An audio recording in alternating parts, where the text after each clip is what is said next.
শ্রী চরণে আমার শত সহস্র কোটি হরি বল হরি বল।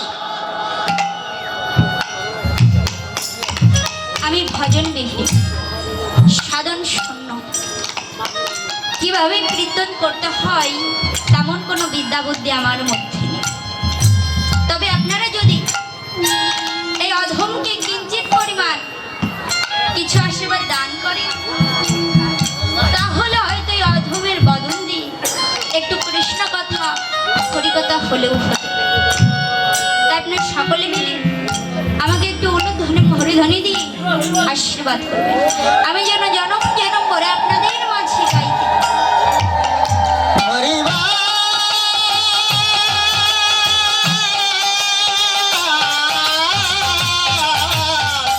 হরি হরি হরি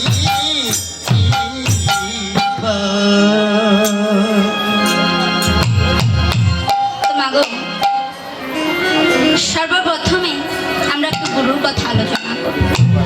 বাহ কেননা শাস্ত্রে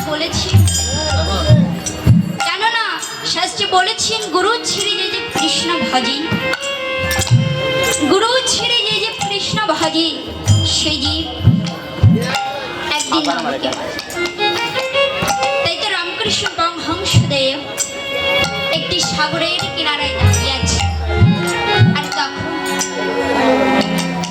স্বামী বিবেকানন্দ তার কাছে গিয়ে বলছে যে ঠাকুর, বলছে যে ঠাকুর, এই গুরু করলে কি হয় আর গুরু না করলে কি হয় একটু বলুন তো। তখন বলছো তুমি এটা জানতে চাও, তো ভালো। বলছে ভালো ভালো। বলছে আচ্ছা বিবেক, দেখো তো এই নদীতে এটা কি দেখা যাচ্ছে? হরি বল হরি বল হরি বল। তখন বলছি কেন ঠাকুর, ওইটা তো একটা স্টিমার গো।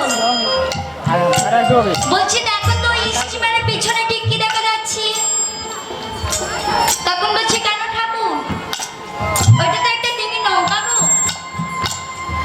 তখন বলছে আচ্ছা বিবেক, যদি ওই স্টিমার আর ডিঙি নৌকা দুটো যদি একত্রে পাশ থেকে ছেড়ে দিয়ে যায়, তাহলে কোনটাকে ওপারে যাবে? বাবা কোনটাকে যাবে? যদি ওই স্টিমার আর ডিঙি নৌকা দুটো একত্রে পাশ থেকে ছেড়ে দেওয়া যায়, তাহলে কোনটাকে যাবে? কোনটাকে যাবে? স্টিমারটাকে যাবে। আর যদি ওই স্টিমারের সঙ্গে ওই ডিঙি নৌকাটা যদি সুন্দর করে মজবুত ভাবে বেঁধে দেওয়া যায়, তাহলে কোনটাকে যাবে? দুটো একই সাথে যাবে। তেমনই গুরুর হচ্ছে ভজন, গুরুর হচ্ছে ভজন যোগ্য দেহ, আর শিষ্যের হচ্ছে ভজনহীন দেহ।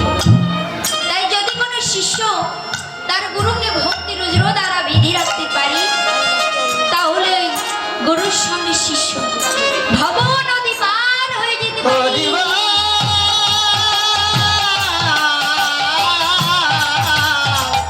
হরি হরি বল।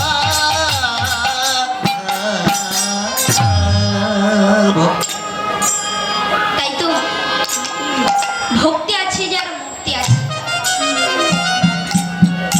ভক্তি নেই যার, এই জগতে কিন্তু তার কখনো মুক্তি হবে না। তো যখন আমার ভগবান শ্রীকৃষ্ণ যখন তিনি মহাভারতের যুদ্ধের ঘোষণা দিয়েছে, আর যেই মাঠে যুদ্ধ হবে সেই মাঠে কি বাস করত? সেই মাঠে বাস করত ছোট্ট একটি টুনি টোনার বাচ্চাকে নিয়ে বাস করত। আহা যখন টুনা শুনতে পেয়েছে,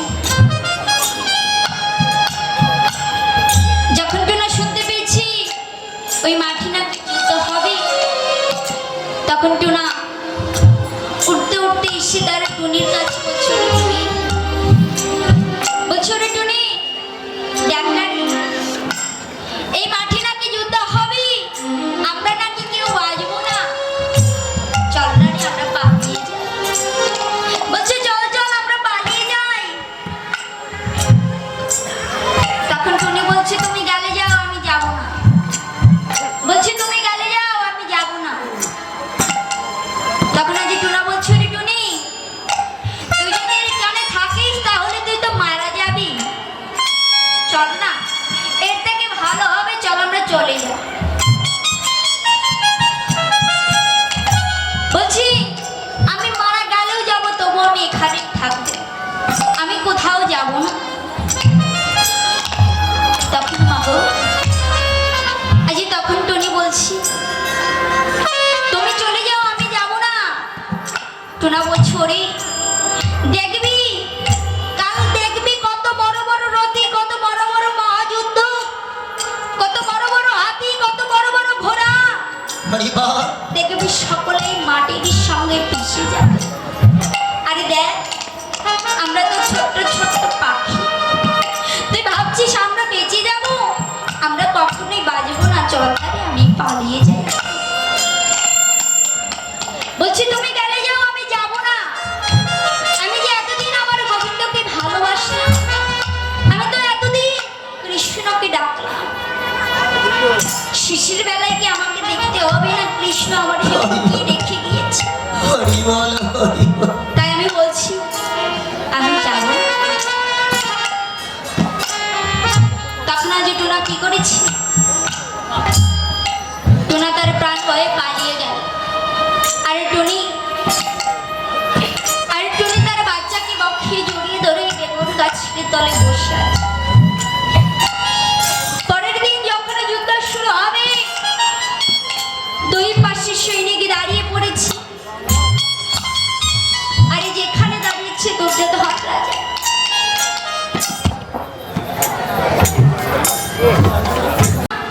তারা হাতেরই গলার ঘণ্টার তলে সেই টোনাটনির বাসা। তখন আমার ভগবান অন্তরে যে আমি ভগবানে তিনি বুঝতে পেয়ে আজ তিনি অর্জুনকে বলছে, অর্জুন তুমি দুর্যোধনের হাতের গলার ঘণ্টাটা কেটে দাও। যখন আজ ওই কথা বলেছি, আজ দুর্যোধনের হাতের গলার ঘণ্টাটা কেটে আর ওই ঘণ্টাটা গিয়ে টোনাটনির বক্ষ ঘিরে পড়েছি। 8 দিন ধরে যুদ্ধ হয়েছিল, আর 8 দিন ধরে টুনি তার বাচ্চাকে অক্ষে জড়িয়ে ধরে ঘণ্টার তলে বসেছে। 8 দিন পরে যখন যুদ্ধ শেষ, প্রায় সকলেই মারা গেছে। আর এমন সময় আমার ভগবান তিনি অর্জুনকে বলছে, অর্জুন ওই ঘণ্টাটা উঠাও। যখন আজ ওই ঘণ্টাটা উঠিয়েছি, আজ ওই ছোট্ট পাখিটি আজ কেঁদে কেঁদে বলছে, গোবিন্দ বলছে, ঠাকুর হরি বল, হরি তোমাকে বল। কি পেতে হলে এমন ভাবে কাঁদতে হয়? তখন আজ ভগবান ওই পাখিটিকে হাতে করে বলছে, ওরে টুনি হরি বল। তোর টুনা কোথায়? বলছে, ওরে টুনি তোর টুনা কোথায়? তখন বলছে, ঠাকুর সে তো প্রাণ ভয়ে পালিয়ে গেছে। বলছি সে যখন প্রাণ ভয়ে পালিয়ে গেছে, তাহলে তুই এখানে রয়েছিস কেন বল? তুই কি যেতে পারিস নি? তখন বলছি, ঠাকুর আজ যদি আমি পালিয়ে যেতাম,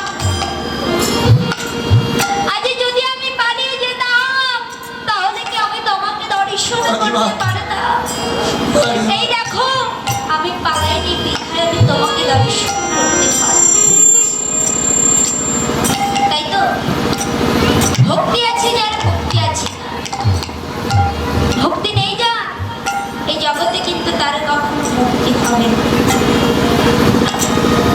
তো এখন চলুন আমরা একটু আমাদের শ্রী গৌর গোবিন্দের লীলার কথা শুনি।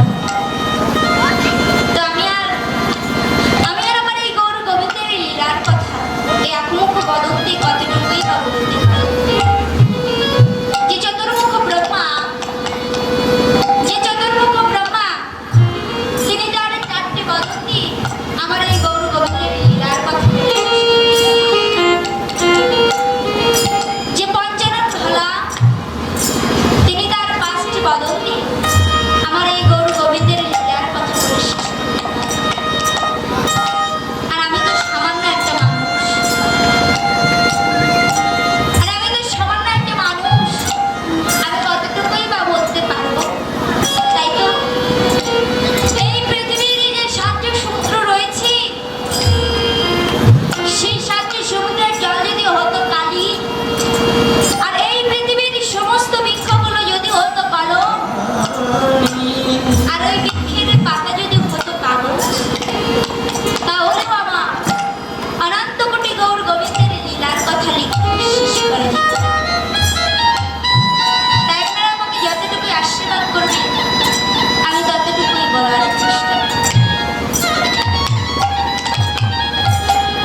করতে চলছি।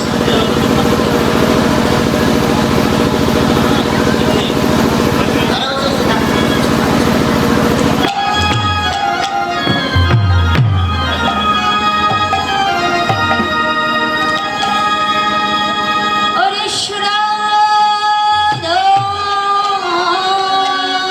সুরাধনের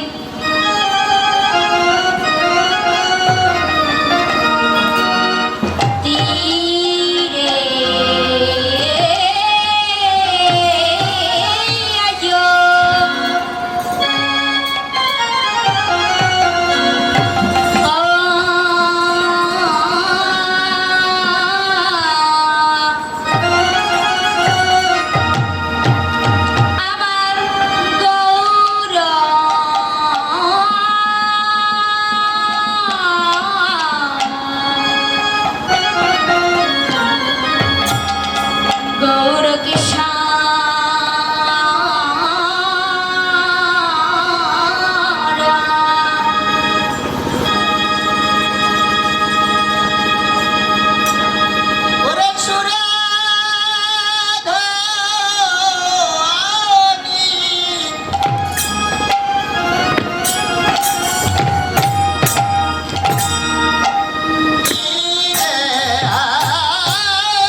সহচরে বনে মিলে তো মাগো একটু এগিয়ে এগিয়ে আসুন, কারণ পিছনে আরেকজনকে বসতে দিই, একটু এগিয়ে আসুন। তাই যে কি করছি, শ্রোধনির তীরে আইলো আমার গৌর কিশোর, সহচরে গণে মিলে আনন্দে। তাই আমার গৌর সুন্দর কি করছি, তিনি শ্রোধনি গঙ্গার তীরে আনন্দ করছে। বাবা কাদের সঙ্গে আনন্দ করছি, তিনি কাদের সঙ্গে আনন্দ করছেন, পূর্ব লীলায় অর্থাৎ আগের যে বৃন্দাবন লীলায় তিনি যাদের সঙ্গে একসাথে আনন্দ করেছিলেন, যাদের সঙ্গে একসঙ্গে খেলা খেলেছিলেন, এইবারও ঠিক তিনি এই নদিয়ায় এসে তাদের সঙ্গে একসাথে আনন্দ করছি, তাদের সঙ্গে একসাথে খেলা খেলছি। তাই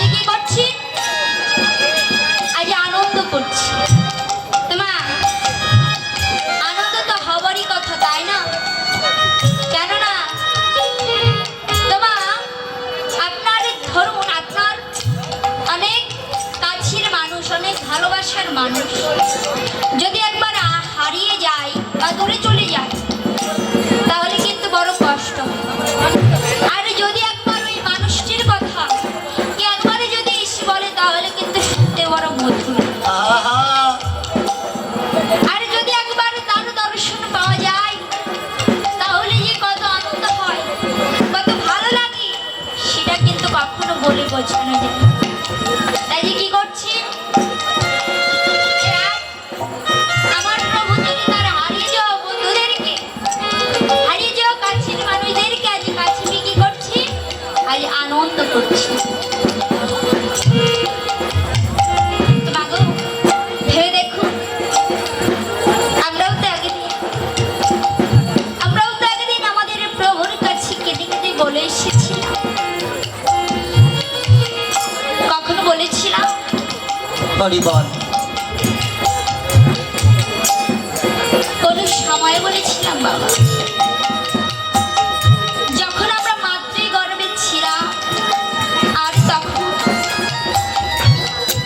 সপ্তম মাসের সময় আমরা আমাদের প্রভুর কাছে কেঁদে কেঁদে বলে এসেছি হে প্রভু তুমি আমাকে এই জঠর যন্ত্রণা হতে মুক্ত দাও। হরিবল আমি ভাবে কি তোমার নাম গুণগান করব। আর বাবা আমরা কি করছি আমরা এখন এই মায়ের জগতে এসেছি এই ভাবে এসে এখন আমরা মায়ের দাস হয়ে গিয়েছি। হরিবল হরিবল তার কথা আমরা ভুলে গেছি তার কথা আমাদের আর মনে নেই।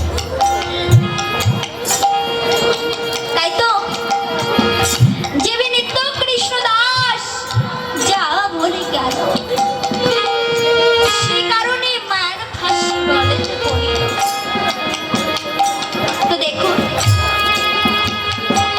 আমাদের ভগবান আমাদের এত সুন্দর দুটো হস্ত দিয়েছি এত এত সুন্দর দুটো নয়ন দিয়েছি দুটো কর্ণ দিয়েছি একটা বদন দিয়েছি। হরিবল তো মাগো আরে যেদিন আপনার এই দুটো হস্ত যখন ধিক্কার দিয়ে বলবে হরিবল হরিবল যখন বলবে এ ভক্ত তুমি তো কখনো আমার এই দুটো হস্ত দিয়ে দুটো নয়নের জলে কেঁদে কেঁদে ভেসে ভেসে আমার এই গৌরের চরণে একটা ফুল জল দিলেন যখন যখন বাবা এই বদন যখন ধিক্কার দিয়ে বলবে হরিবল হে ভক্ত তুমি তো আমার এই বদন দিয়ে কত ভক্তির কত কুকথা বলেছ হরিবল হরিবল কখনো তো একটু এই বদন দিয়ে একটু কৃষ্ণ কথা হরি কথা বললে যখন বাবা এই কর্ণ যখন বধির হয়ে যাবে আরে তখন এই কর্ণ দুটি ধিক্কার দিয়ে বলবে হরিবল হে ভক্ত তুমি তো আমার এই করোনাদের কত আকথা কুকথা শুনেছ কখনো তো একটু এই করোনাদের একটু কৃষ্ণ কথা হরি কথা শ্রবণ করলে তো বাবা বাবা তখন আপনার নিজের কাছে মনে হবে আইনি এই জগতে আমি কি করতে এলাম আরে কি করে গেলাম তাই তো এই জগতে না সেই বুঝি আমার হরিবল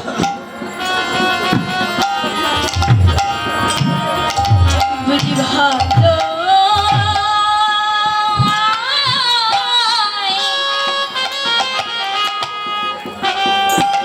বুঝি ভালোইছি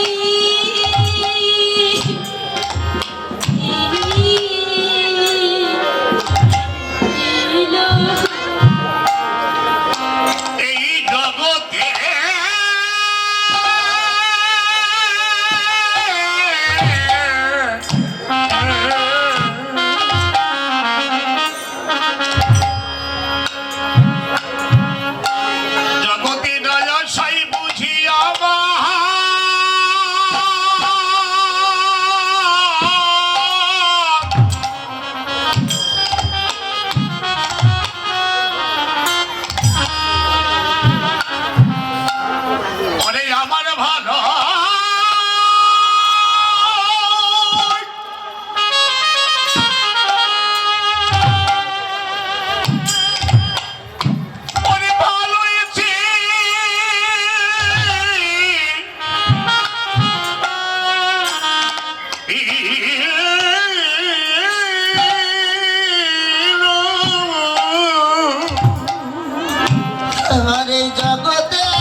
করো কৃপাময়। এই জগতে রাজা সাই বুঝি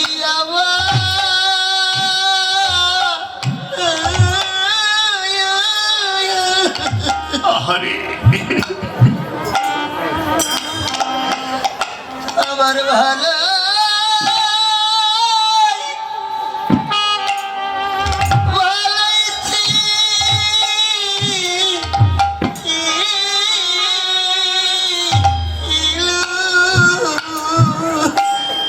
হরে যদি কৃষ্ণ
বলিয়া কি দিনে কৃষ্ণ ভজন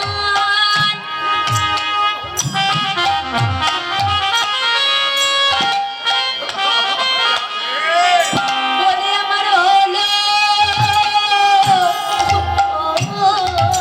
নারী হরিবল হরিবল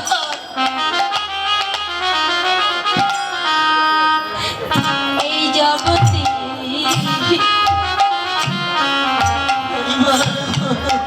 এই জগতে না আসাই বুঝি আমার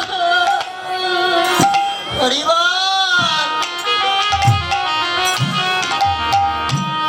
বুঝি ভালো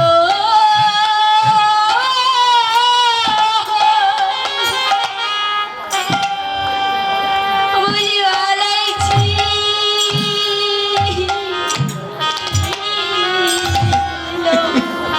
হরে যদি কৃষ্ণ ভজ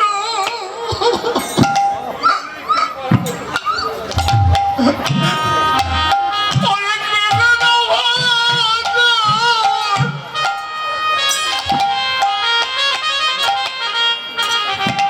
এই জগতে আমার হলো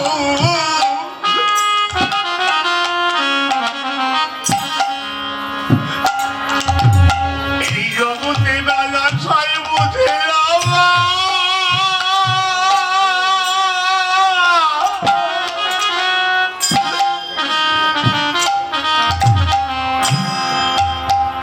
অনেক আমার ভালো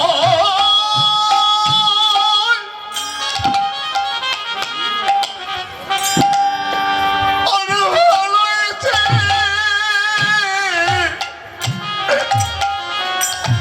ছিল বলি আমার কৃষ্ণ ভজন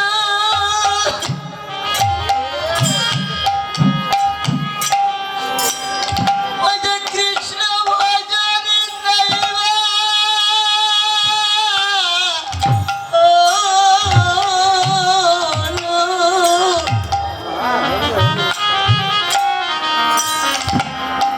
জগতে নাই ভাই আমার আশা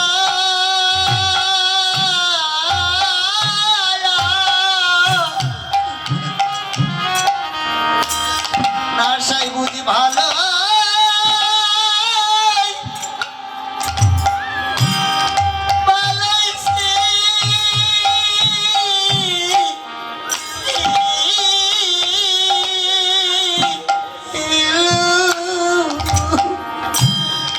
তাই তো আজই বলছি হে প্রভু এই জগতে না আসাই বুঝি আমার ভালো ছিল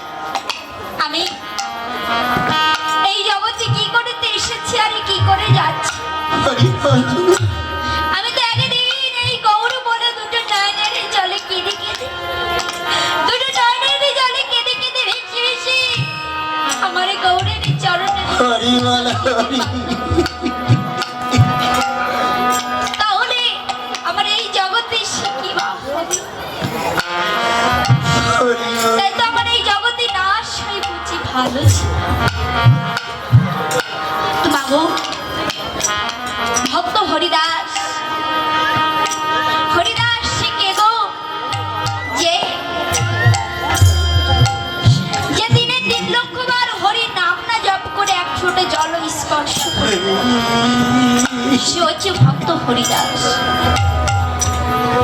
যখন ভক্ত হরিদাস জন্মগ্রহণ করবে তার জন্মের পর তার পিতা মাতা দুজনেই মারা যায়। তিনি বড় হলেন কার কাছে? মুসলমানের সন্তান হবিবুল্লাহ কাজী। হবিবুল্লাহ কাজী কাজী সাহেব তাকে নিয়ে যান। তাকে নিয়ে গিয়ে ছোট থেকে বড় করে তার নাম দেয় হারি। হরি বল হরি বল। হারি যে প্রতিদিন তার বন্ধুদের সঙ্গে মাঠে যায় গরু চড়াতে।